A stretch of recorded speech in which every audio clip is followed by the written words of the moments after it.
Hello traders, it's Andy with Trade Ideas. It is August the 4th on a Friday, and taking a look at the markets, to a couple of big players announced yesterday after the close in Apple and Amazon. Apple not that impressive, Amazon blowing out numbers. SPYs closed below their 20, so if you're bullish, you probably want to get that thing back above that 20 period moving average. You can see that's been holding very well, and now we're below it. But let's take a look. I mentioned Amazon blowing out numbers. I actually bought this in after hours yesterday at 137. Looking to add to my position, but let's see how it opens. Remember, AMD had a really nice gap up on what people thought were blowout numbers, and it got hit pretty hard on earnings day, so be careful out there.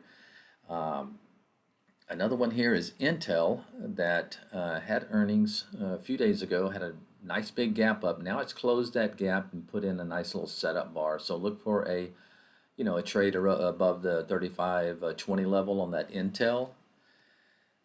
Keep mentioning this MOMO, and I still, like the way this is holding up, for a setup, nice little wedge there. If it does break above, let's call it like maybe the 1080 level. Could be explosive there. And MOMO, interesting one here. Roku had really strong numbers. What I'm doing, like to do in a lot of cases like this, is just put a bid way down here and where you think this 10-period moving average may catch this this price action. So looking for a pullback in that Roku, or it's going to have to set up and maybe consolidate for a few days and look for a move higher. And let's see if there's anything else. Let's see, I mentioned that.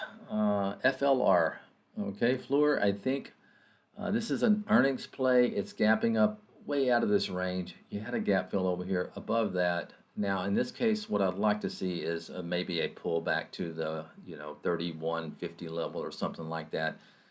Maybe even well, maybe not that much, but at least to the 32.25 level. All right, guys, that's it for today. Have a great one. Talk to you next week. Bye bye.